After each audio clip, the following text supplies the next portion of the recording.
We're holding over here in the Orchos Yosher, and today he begins speaking about the concept of, in the world of TEFILLAH, of prayer, davening with a minyan, the importance of davening with a minyan. If you're here, then you understand how important it is to daven with a minyan. That's why you're here. He writes, a person should make great effort to daven together with tzibur, with a minyan. It is an absolute obligation according to the letter of the law, as he explains. Kedisa b'Gemara, the Gemara explains, Shechayev leilech avar zeh lefanav ad arba milin. If a person is traveling along the road and it's time to daven, and they know that there's a minyan within about 2 miles in front of them, you're obligated to walk those 2 miles in front of you to make sure that you are davening together with a minyan and you don't daven by yourself. And if you are traveling and you know 1 mile behind you, you could go backwards 1 mile, so then you'd also have to go back that amount in order to be, 1 mil is going to be about a quarter, what would it be, work out to be about a quarter of a mile? 1 mil is a quarter of a mile? It's almost a kilometer. Yeah, so here he's, 4 mil is 2 miles, so 1 mil is going to be about a quarter of a mile. So if you have a quarter of a mile behind you, there's a shul, you have to go backwards a quarter of a mile to be able to go to the minyan. So he's just pointing out that the Gemara is saying that you have an obligation to make the effort, wherever you are in your time and space, to try to get to shul. The Shulchan Aruch says, as it paskins, it brings us down as a halacha, and all the more so, if a person is lying in bed and it's time for shachris, or for mincha, or for mariv, and you can either lie in bed and miss the minyan, or you could get out of bed, what a chiddush sometimes in the summertime, you could get out of bed and go to the minyan, so then a person is certainly obligated to do such a thing. Maharam Chaval, like the Maharam writes the following. Vizel Shoyne, he's very, very stark and is very charif in his language over here. So if you didn't eat dinner yet, you're in good shape. And he says like this, Umizeh, Atadan Kal V'chomer. From here you'll make a logical deduction. La'amoid be'ir mispalo b'beisai. A person who's in a city where there is a minyan going on, and he decides he's going to stay in his house. I'm not going to shul, I'll stay at home. Ki'ilu ba'alei abizui or ba'alei gaiva. This person is like a very disgraceful person, or ba'alei gaiva is like a ba'al gaiva, like a haughty person. Ad kan l'shoinai. That's what he writes. V'yesh la'ayin ma'inyin zeh ba'alei bizui or ba'alei gaiva. How come a person who is in a town and he could go to the minyan, he doesn't go to the minyan? Why is he such a disgraceful, shameful person? And why is he compared to the arrogant people? I'm not sure if this is the Maharam himself, or this is Rav Chaim Kanievsky, he says, but this person should be called lazy.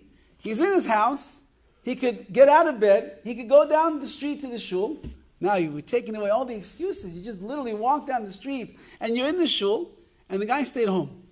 You don't call that person a Baal Gaiva, an arrogant person. You don't call him a shameful, disgraceful person. You call him a lazy bum. He could have gone to shul, he didn't go to shul. So what's the pshat? V'yesh loymar, she'en lecha bizoyin gedolim mizeh. There's no greater disgrace than this. Shekol hatzibur mispalim b'beis haKnesses. Everybody came to shul to daven, shachris, mincha, mariv. V'heim ein mishtafin. And they don't want to be mishtatev, they don't want to partner together with the rest of Klal Yisrael. They stay in their houses by themselves, as if they're excommunicated. I can't go there. They don't let me in. Not true. There are people that just enjoy the bed and the pillow and the comforts of their home, and they lay out with their hands behind their back over there, and it's time to go and daven. They are too lazy to get up. And therefore they delay until it's too late. Oh, I missed the minyan. Oh well, I'll just daven at home today. There's no bigger disgrace of a person that says, Again, I don't know if it's Chaim Kanievsky or the Rav Mechalva, but he's saying that it is a great disgrace. There are certain people who don't go to shul because of their own arrogance. Why would a person not go to shul because of their arrogance? Can't come to shul and stand with everybody. I'm a chashuv person. I'm going to have to stand next to the water carrier. I'll stand next to the guy who's driving an old car. No, it's not how I'm going to do things. I'm not going to go.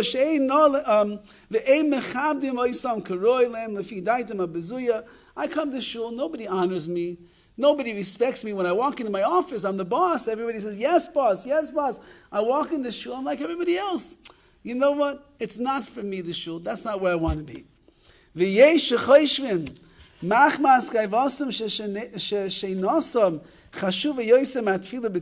certain people that because of their arrogance, they actually think that their sleep, their beauty sleep, is so precious that it's more valuable than being in a shul together with a minyan.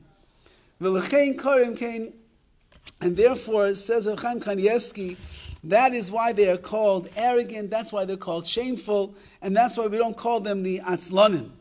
The kasva poiskim, and the poiskim write, she'afilu bishvil Torah, asur levatel tefillah b'tzibur. Even if in the middle of learning, you're in the most geschmackes sugya that you could possibly imagine, and your brain is wrapped around a rashba, and you can't get your brain out of the rashba, but it's time to daven shachris, mincha marav, whatever time it is, a person is obligated to close the sefer and make sure they go together and they daven b'tzibur, they daven with the minyan. He has much more that he's going to say on this matter, but it's something that is unfortunately, especially in the boondocks like we live in, we feel sometimes that what's the big deal? If I daven at home, I daven in the shul, what's the big deal? The big deal is that Chazal said the place for a person to daven is in a shul, and not a shul by themselves, but to daven a shul together, b'tzibur with a minyan. And as we're going to see, when a person davens together with a minyan, there's a much greater power that your tefillah has when you're davening with everybody else than when you're standing all on your own. Rav Chaim Volozhiner was the main disciple of the Vilna Gaon. I think that he said in his life, he never davened b'yechidus, he never davened by himself. He said, very simple reason.